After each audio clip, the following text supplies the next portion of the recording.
अस्सलाम वालेकुम student. Exercise 2.1 question number 15 का फर्स्ट पार्ट। अच्छा, ये आपके पास पहली दफ़ा आई है इम्प्लिसिट डिफरेंशिएशन। इम्प्लिसिट डिफरेंशिएशन को समझने के लिए पहले आपको समझना पड़ेगा इम्प्लिसिट फंक्शन। हमारे पास यूजुअली फंक्शन होता है y is equal to F of X, मतलब left hand side purely y होती है, ओनली y, ठीक है, और राइट हैंड साइड x के ऊपर डिपेंड करती है। x का कोई ना कोई फॉर्मूला, कोई रूल होता है, ठीक है, जैसे y is equal to X square plus 5 या y is equal to square root of x, whatever it is, it can be, ठीक है, लेकिन y एक मर्तबा होता है पूरे क्वेश्चन में। अच्छा, लेकिन अगर आपको कोई एक ऐसा क्वेश्चन दे दिया जाए जिसमें y इस तरह मिक्सअप हो, इतना ज़्यादा मिक्सअप हो, मोर देन वंस वो अपीयर हुआ हो, और या ऐसी इस फॉर्मेशन में पड़ा हो कि आप उसको कन्वर्ट नहीं कर सकते, y इज इक्वल टू और purely right hand side x के ऊपर डिपेंड कर रही हो, ठीक है, कि राइट हैंड साइड जो भी x की वैल्यूज है वो राइट हैंड साइड पे है और लेफ्ट हैंड साइड पे जस्ट वंस एक मर्तबा y पड़ा हो।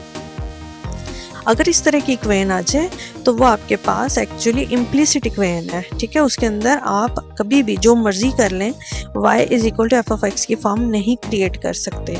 देयरफॉर कोई ऐसा इम्प्लिसिट फंक्शन जिसकी आप डिफरेंशिएशन कर रहे हैं, जब आप इम्प्लिसिट फंक्शन की डिफरेंशिएशन करें तो वो डिफरेंशिएशन एक्चुअली कहलाती है इम्प्लिसिट डिफरेंशिएशन, ठीक है। ये सारा मैंने बयान भी कर दिया है, ऊपर इसकी अब मैं डेफिनेशन भी लिख देती हूँ कि differentiation of implicit function is called implicit differentiation. अब देख लें आपके पास क्वेश्चन कौन सा है, कहाँ कहाँ y इन्वॉल्व है।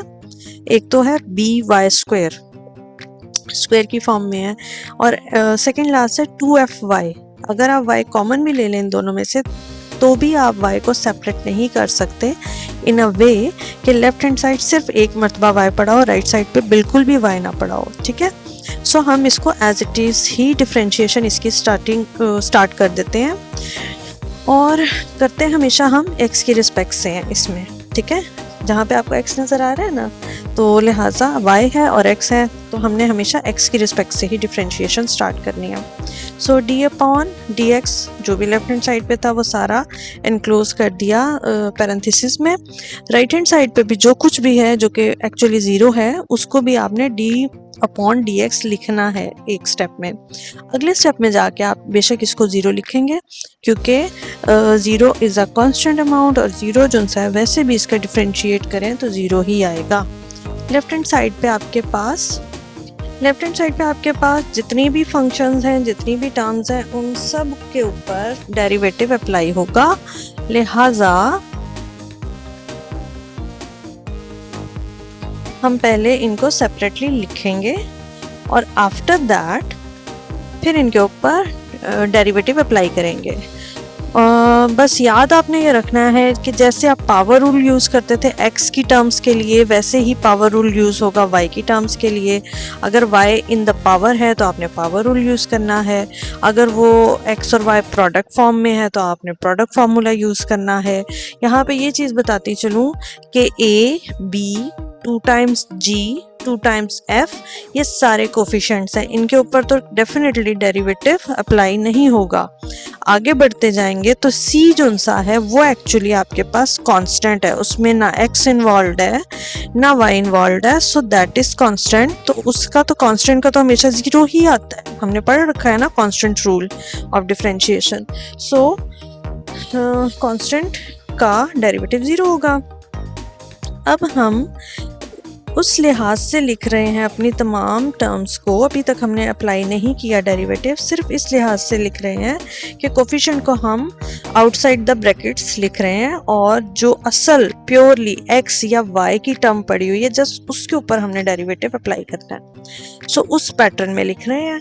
और यहाँ पे d upon D x of c actually पहले बयान कर चुकी कि कांस्टेंट है, उसका ज़ीरो होता है, सो वो हमने यहीं पे ही काम मुकम्मल कर लिया कि कांस्टेंट का डेरिवेटिव ज़ीरो हमने लिख दिया।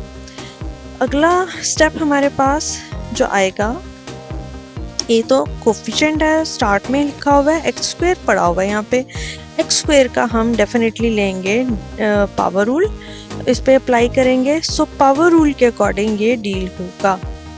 ठीक है। और उसके बाद जिस रकम की पावर होती है उसको भी डील किया जाता है, बट हम यूजुअली अगर x की रिस्पेक्ट से काम कर रहे हो डिफरेंशिएशन का और x को ही डिफरेंशिएट कर रहे हो तो ये स्टेप हम अनफोल्डिंग का मोस्टली स्किप कर देते हैं, ठीक है, क्योंकि इसका आंसर 1 आता है और उसको हम स्किप कर देते हैं। ये देखिए यहाँ पे है x स्क्वायर का इतना पावर रूल लगा और अब प्योरली जस्ट x को डील किया, ठीक है। तो पावर रूल असल में होता ही यही है, इसी तरह ही डील होता है, ठीक है। आगे देखें, प्लस b कोफिशिएंट पहले ही हमने स्टार्ट में लिख रखा था। अब हमने y स्क्वायर के ऊपर पावर रूल यूज किया 2 टाइम्स y पावर 2 - 1 और अब y को डील करना है जिसकी पावर थी, ठीक है, अनफोल्डिंग, क्योंकि यहाँ पे इफेक्ट आएगा अगर हम ये वाला अनफोल्डिंग का स्टेप छोड़ देंगे ना कि d/dx ऑफ y, तो इफेक्ट आएगा, ये मिस्टेक कैरी होगी। जहाँ x की बात कर रहे हैं और x की ही रिस्पेक्ट से आप डिफरेंशिएट कर रहे हैं वहाँ पे बेशक आप स्किप कर सकते हैं, ठीक है। जो हमने पीछे अभी अनफोल्डिंग का किया था ना d/dx ऑफ x, हम वहाँ पे स्किप कर सकते हैं। अच्छा जी, प्लस 2g इंटू 1 कहाँ से आया, dx/dx मतलब 1, ठीक है, वो हमने डायरेक्ट लिख दिया। आगे देखें तो ब्रैकेट फ्री करके dy/dx भी लिख दिया प्लस 2f के साथ, प्लस 0 था वो ख़त्म हो गया, ठीक है। राइट साइड तो 0 चलती जाएगी, इक्वेशन तो नहीं ख़त्म होगी, इक्वेशन तो इक्वालिटी के सिंबल के साथ साथ चलेगी। देखें यहाँ पे भी वही काम dx/dx, इसीलिए हम मोस्टली dx/dx वाला स्टेप अक्सर छोड़ देते हैं कि इससे तो 1 ही आना है, ऑब्टेन होगा, तो हम 1 डायरेक्ट ही लिख सकते हैं या बिल्कुल भी ना लिखें, डजंट मैटर। बाकी सारी टर्म मेरा ख्याल आपको अंडरस्टैंडिंग हो रही है और यहाँ तक हम पहुँच गए।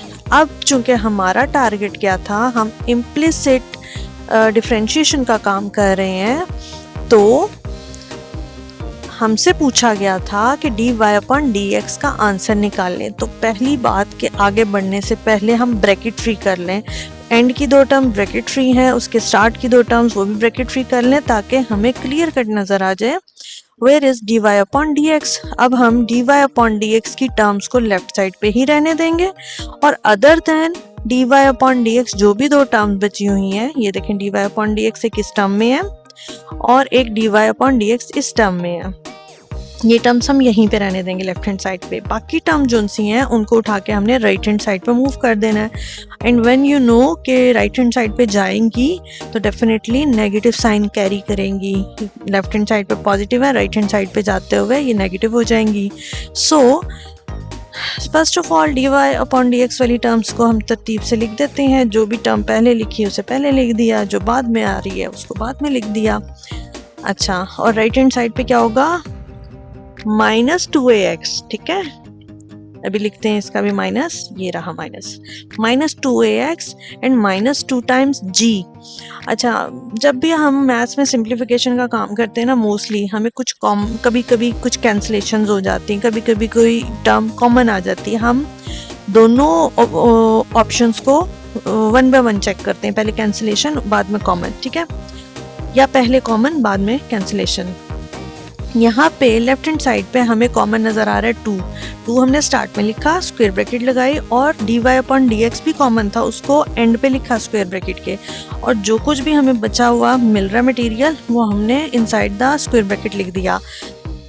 और राइट हैंड साइड पे भी -2 कॉमन आ रहा है, उसको हमने इजीली कॉमन ले लिया। अब 2 से कैंसिल आउट, राइट और लेफ्ट दोनों 2 पड़े हुए हैं, दोनों कैंसिल आउट, और रिमेनिंग टर्म्स को हम लिख लेते हैं dy/dx। सिर्फ लेफ्ट हैंड साइड पे हमने dy/dx को रहने दिया, राइट हैंड साइड पे था -ax + g, और लेफ्ट हैंड साइड से जो स्क्वायर ब्रैकेट की टर्म्स थी वो सारी की सारी राइट हैंड साइड पे मूव हो गई और डिनोमिनेटर में आ गई, ठीक है। ये तो सिंपल आप कह लो कि 8th क्लास से रिलेटेड वर्किंग हो रही है, जिसके ऊपर मुझे मेरा ख्याल है इतनी एक्सप्लेनेशन की ज़रूरत नहीं है। और हाँ, आंसर आ गया आपके क्वेश्चन का, dy/dx ये आंसर है आपके पूरे क्वेश्चन का।